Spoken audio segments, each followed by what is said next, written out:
صحابہ جو تھے اس امانت محمدیہ کو لے کر کے جو جہاں تک جا سکتا تھا چلا گیا، افریقہ کے جنگلوں کے اندر گزرے، اور اللہ نے جو ان کو اللہ کے نبی کے دیدار اور آپ کی صحبت کی بنیاد پر جو ان کو ان کے دلوں میں آگ رکھی تھی اور قبولیت عطا فرمائی تھی، قوموں کی قومیں، ملکوں کے ملک ان کے ہاتھ پر ایمان لے آئے۔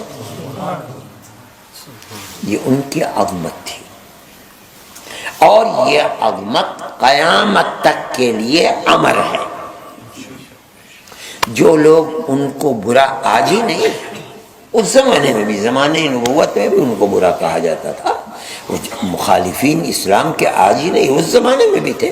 قرآن کہتا ہے وَإِذَا قِيلَ لَهُمْ آمِنُوا كَمَا آمَنَ النَّاسِ، جب ان کفار سے، منافقین سے کہا جاتا ہے کہ آمنوا کما آمن الناس، جیسے لوگ ایمان لائے ہیں تم بھی ایمان لے آؤ۔ لوگوں سے کون مراد ہے؟ جو ایمان لائے۔ ایمان لانے والے کون لوگ تھے؟ صحابہ۔ تو کیا مطلب ہے؟ جب ان سے کہا جاتا ہے کہ اصحاب رسول اللہ کی طرح ایمان لاؤ، تو کیا کہتے ہیں؟ کہتے ہیں انؤمن کما آمن السفہاء، کیا ہم اس طرح ایمان لائیں جیسے یہ تھیتلی عقل کے، کم عقل بے وقوف لوگ ایمان لائے ہیں۔ کن کو کہتے تھے بے وقوف؟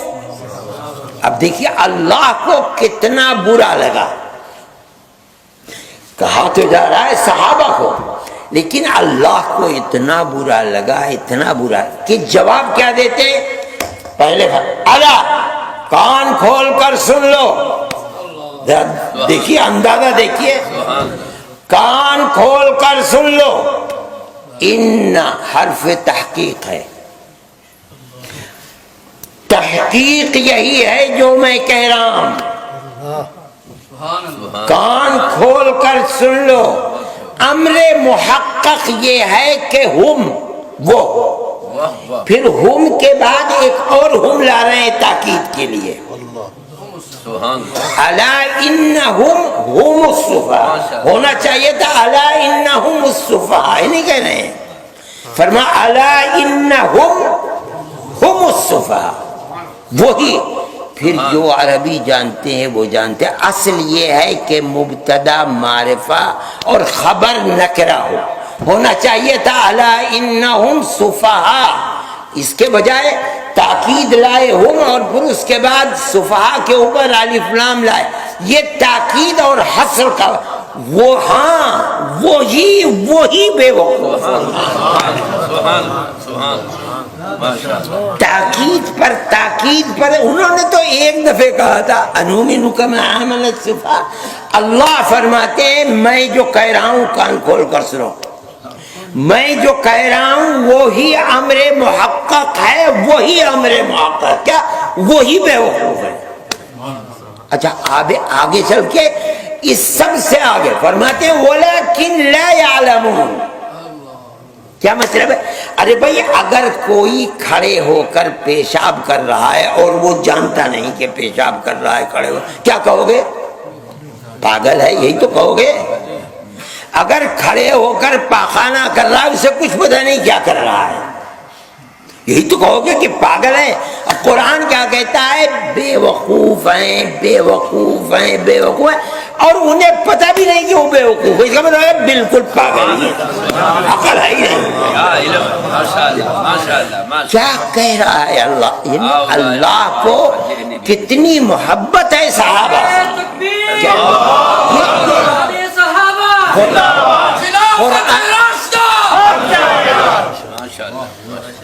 قرآن کی طرز تعبیر کو دیکھیے، اس کو کتنا برا لگا ہے کہ صحابہ کو، علم نبوت کے جو سب سے بڑے امین ہیں، اور وہ علم نبوت جس کی حکومت الی یوم القیامہ چلے گی، اب کوئی دوسرا نبی آنے ہی والا نہیں ہے جو قیامت کے اندر جنت کا ٹکٹ کوئی دے، کچھ نہیں، اب تو جو آپ نے ٹکٹ دیا ہے وہی الی یوم القیامہ چلے گا۔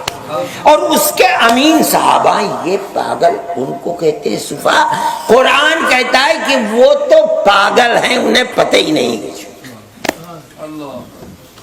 میرے بھائی یہ عظمت ہے صحابہ کی، صحابہ کی یہ عظمت جب تک مومن کے دل کے اندر ہے وہ راہ حق کے اوپر ہے، وہ معیار حق ہیں۔ اہل سنت والجماعت کا عقیدہ، اگرچہ لوگ یہ کہتے ہیں کہ رسول خدا کے سوا کوئی معیار حق نہیں ہے، کہتے ہیں لوگ یہ، مگر قرآن تو یہ کہتا ہے اور حدیث کے وہ معیار حق ہیں۔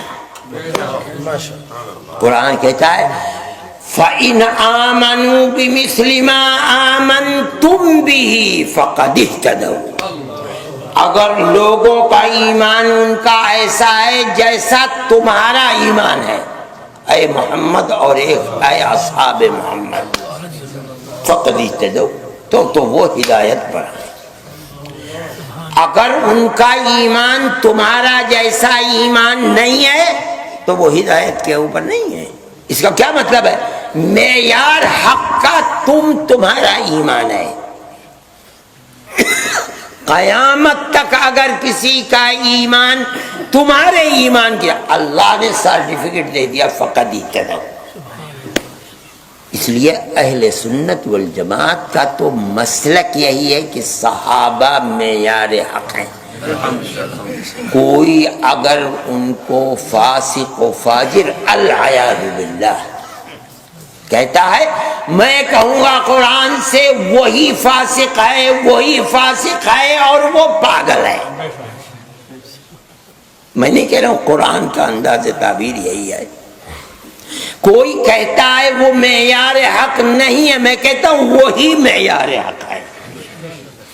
اللہ کے نبی نے بھی فرما دیا ما انا علیہ واصحابی، فرمایا 73 فرقے ہوں گے، اور جگہ 72 ہوئے، میرے یہاں 73 فرقے ہوں گے، کلہم فی النار الا واحدۃ۔ صحابہ نے عرض کیا من ہم یا رسول اللہ، وہ کون ہیں؟ اللہ کے نبی نے نہیں بتلایا۔ کون ہے کا مطلب تو یہ ہوتا کہ بھئی صحابہ ہیں یا تابعین ہیں، تبع تابعین ہیں، کون ہیں؟ عرب کے لوگ ہیں، عجم کے لوگ ہیں کہ نہیں؟ نہیں فرماتے۔ جواب جو ہونا چاہیے تھا من ہم کا، وہ جواب رسول اللہ نے نہیں دیا۔ تو پھر کیا فرمایا؟ کون ہے کون نہیں ہے اس کی کوئی بحث نہیں، عرب اور عجم کی بات یہ ہے، وہ طریقے کو جو اپنائے گا وہی جنتی ہوگا، جو نہیں اپنائے گا وہ جہنمی ہے۔ وہ طریقہ کیا ہے؟ ما انا علیہ واصحابی، جس پر میں ہوں اور میرے صحابہ۔ یہ کوئی بحث ہی نہیں کہ آج یا کل یا عرب یا عجم، اس سے کوئی بحث نہیں۔ بحث یہ ہے کہ جنت تک پہنچانے والی چیز، جہنم سے بچانے والا راستہ ہے کیا؟ وہ ایک ہی راستہ ہے، چاہے کوئی اپنا لے، آج اپنا لے، کل کو اپنا لے، 1400 سال کے بعد اپنائے، 2000 سال کے بعد آئے، عرب اپنائے یا عجم اپنائے، وہ ایک ہی راستہ ہے، اور وہ کیا ہے؟ رسول اللہ اور اصحاب رسول اللہ۔